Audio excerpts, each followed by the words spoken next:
Sei Shironagi. Finalmente chegou a hora de falarmos desse personagem aqui no canal.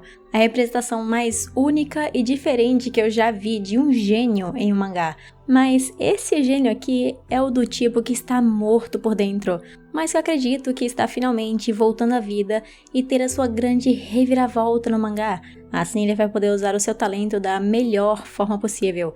E aqui nesse vídeo vamos ver o gênio preguiçoso, o que causou a sua queda e de uma forma um pouco mais aprofundada dele. Sei Shironagi sempre foi aquele gênio padrão dos animes e mangás, que é bom em tudo, tem talento em tudo que ele tenta, e assim ele é dado como um prodígio.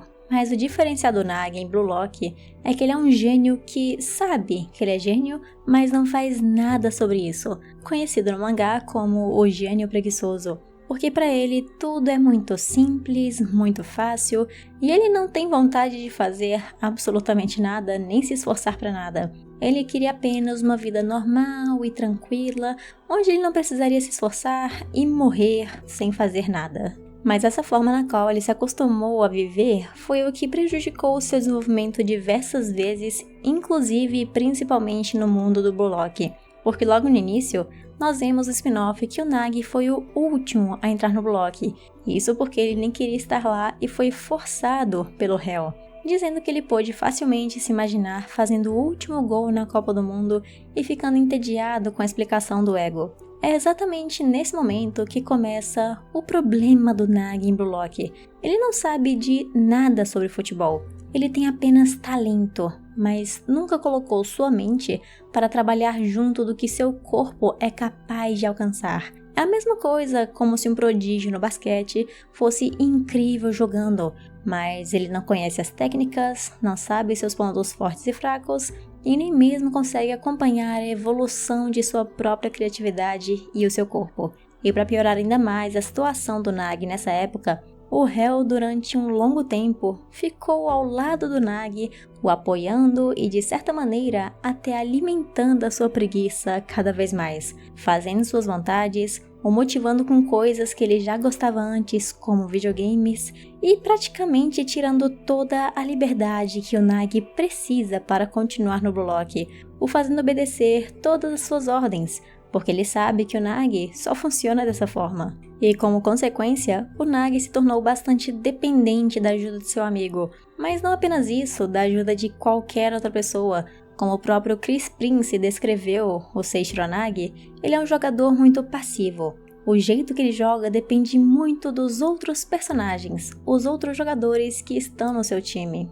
E dessa forma, ele não estava sendo capaz de crescer por conta própria, evoluir no meio do Blue Lock como um atacante, que é praticamente o objetivo principal da obra. E então quando o Nagi teve finalmente uma única oportunidade de evoluir por si mesmo quando se separou do réu, ele começou a se sentir mais animado com o futebol e perceber que seu talento não é algo que vai garantir a vitória e que ele precisa continuar crescendo por si próprio, percebendo até mesmo a diferença em seu amigo, o réu, a diferença do réu quando eles estavam juntos para depois quando eles se separaram. Isso porque, de uma forma meio indireta, o Nagi quebrou o réu por dentro sem perceber, e assim ele foi capaz de renascer completamente do zero e se tornar ainda maior, crescendo de maneira independente. E sem o Nagi, e assim o próprio Nagi estava pensando que queria ser quebrado pelo réu dessa mesma maneira, para poder crescer como todos os outros personagens de Blue Lock e se reconstruir do zero. O próprio Kaiser fez isso, o Isagi fez isso, muitos outros chegaram nesse ponto zero e voltaram à vida. Mas isso nunca aconteceu com Nagi, pelo contrário. O réu continuou querendo superar o Nagi, mas ao mesmo tempo queria ser a luz dele, ou seja, ficou passando a mão na cabeça do prodígio, o impedindo de crescer, acorrentando ainda mais o Nagi ao chão, porque se o próprio Nagi já se colocava para baixo por causa da sua falta de dedicação e aprendizado, o réu apenas consolidou que ele não ia crescer em mais nada. E isso só fica ainda pior, porque o gênio Sei Shironagi também nunca teve aquela sensação de verdade, de uma perda, um medo ou um desespero. O Nagi sempre foi muito morto por dentro, tendo apenas um único objetivo em mente durante um longo tempo: derrotar Yoichi Sagi. mas não superar ele completamente e depois ir para o seu objetivo final, como o próprio Yoichi pensava sobre o Kaiser, para depois focar em Nonoa. Não, o Nagi queria apenas vencer o Isagi e fim de papo. Praticamente, o seu ego só ia até o momento que ele derrotasse o Isagi. Então, ali era o fim da linha dele. Ele não teria mais nenhum lugar para ir depois disso. No fim de tudo, o Agi estava certo sobre o Nagi. Durante a Liga Neo-Egoísta, ele precisava aprender a jogar por si mesmo, sem ficar dependendo dos outros e desenvolvendo o seu próprio conhecimento de si mesmo junto de sua criatividade, sem ficar sempre pensando que tudo era chato ou entediante. Mas no final, nada disso adiantou, simplesmente pelo fato de que ele estava priorizando se divertir jogando futebol do que realmente se dedicar para alcançar o sonho que ele tinha. Não, ele voltou de novo a ser dependente do seu amigo Ryo, conseguindo atingir o seu objetivo de vencer o Isagi e então matar completamente o seu ego. Foi exatamente nesse momento que ele conquistou o que tanto queria, que o gênio Seishiro Nagi desapareceu. Ele morreu, porque o Blue Lock foi feito para criar atacantes que nunca vão estar satisfeitos com o que ele já tem. Aquele tipo de pessoa que vai estar sempre querendo mais e mais. Muito parecido com o Nonoa que eu mencionei no vídeo anterior, porque ele já é o melhor do mundo, mas ainda assim ele não está satisfeito. Ele quer crescer e evoluir cada vez mais, mesmo que ele precise pisar em outros talentos que possam ser um desafio para ele, e assim ele consegue puxar o máximo de seu grande e enorme potencial. E quando o Nagi superou o Isagi, podemos ver até mesmo seu ego desaparecendo por completo. Ele já havia satisfeito o seu próprio desejo. É como se o subconsciente do Nagi falasse que ele não precisa mais crescer ou continuar se dedicando e pode voltar para aquela vidinha que ele tinha antes.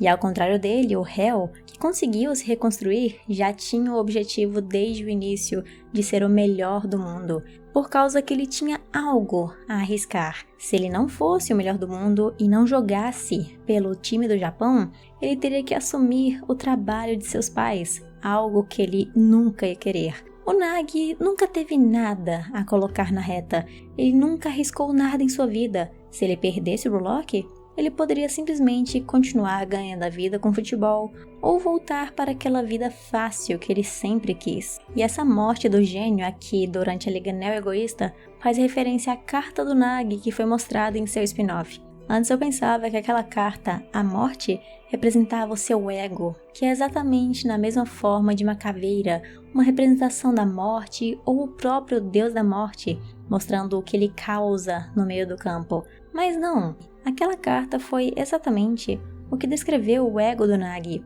morto, sem motivações o suficiente, sem ter como se manter vivo no Blue Lock, prevendo que ele seria cortado do programa e fadado a ir de volta para casa, que antes era tudo o que ele queria, mas agora sem a emoção que ele sentiu todo aquele tempo no Blue Lock. Mas o Nagi ainda tem uma esperança de fazer o seu grande retorno, porque ele finalmente, com a ajuda do Igaguri, percebeu que ele estava desistindo de tudo por conta de outras pessoas. Ele não estava fazendo o seu próprio desejo de uma maneira egoísta, que foi tudo o que o Blue Lock tentou ensinar para ele. Isso enquanto qualquer outra pessoa teria aceitado a proposta do Buratsuta sem nem mesmo se importar com as condições. O importante é se tornar o melhor do mundo. E agora que o Nagi finalmente experienciou a verdadeira derrota, o verdadeiro gosto de ser rejeitado, jogado para escanteio e ser destruído, reduzido a nada da forma que ele precisava, ele vai poder crescer, por causa que ele foi devastado, não pelo réu, como ele imaginava, mas sim rejeitado por todo o Blue Lock. Ele finalmente chegou ao ponto mais baixo, igualzinho o Alexis Ness. Ambos os dois estão no seu ponto mais baixo, o único lugar onde eles podem se refazer e subir cada vez mais, porque não tem como ir mais baixo do que eles já estão. O Nagi finalmente percebeu que ele fica animado em querer ser o melhor, se sentir o deus do mundo e o protagonista de toda a partida. Ele não se anima só porque estava com o réu, ou porque ele podia vencer finalmente o Isagi. Ele se sente feliz, tendo aquela sensação o tempo todo, a sensação de ser o melhor. Então dessa forma, finalmente, o Nagi vai poder evoluir, o gênio morto vai finalmente renascer com o seu ego voltando à vida, destruindo tudo e todos em seu caminho, para poder se tornar o melhor do mundo. Isso me lembra um pouco mais dois personagens, o Itoshi-rin e também o Don Lorenzo. O Itoshi-rin por causa que a motivação dele é destruir as coisas por causa do seu irmão, mas a motivação do Nagi agora, na minha opinião, é ainda maior do que a de Itoshi-rin. Ele vai decolar e retornar na história como o vilão de tudo, que morreu e retornou, como o zumbi Don Lorenzo, que estava no ponto mais baixo e voltou à vida. E isso ao mesmo tempo também me lembra o Kunigami, que naquela situação morreu como herói e retornou mais ou menos como um vilão. Mas nessa situação, o Nagi está indo totalmente e completamente contra o Blue Lock, para provar que os métodos do ego não funcionam, trazendo uma grande oportunidade para vermos um lado muito melhor, muito mais evoluído do Nagi, que agora está 100% sozinho. Ele não pode depender de ninguém, precisa crescer para sobreviver na seleção do Buratsuta e se tornar um verdadeiro gênio que usa o seu potencial à sua capacidade máxima. É como se o Nagi fosse a junção perfeita de diversos personagens, ele tendo agora seu ego para ser o melhor do mundo, o talento para fazer isso e finalmente a motivação que ele precisava desde o início para continuar indo em frente. Eu quero muito ver o que o Nagi vai fazer agora, quando chegar o momento de participar da Copa Sub-20, se tornando um dos titulares. Então eu tenho enormes expectativas em Seishiro Nagi e ver como ele vai se reconstruir depois de ter um verdadeiro gosto da derrota e o medo de nunca mais se sentir daquela forma que ele se sentiu no Blue Lock. E se vocês estão gostando do conteúdo de Blue Lock aqui no canal, se inscrevam, deixem um like, que eu ainda pretendo trazer mais temas diferentes e interessantes de vários personagens, principalmente como o Nagi, que é um dos meus favoritos do mangá, principalmente agora que ele está voltando com tudo.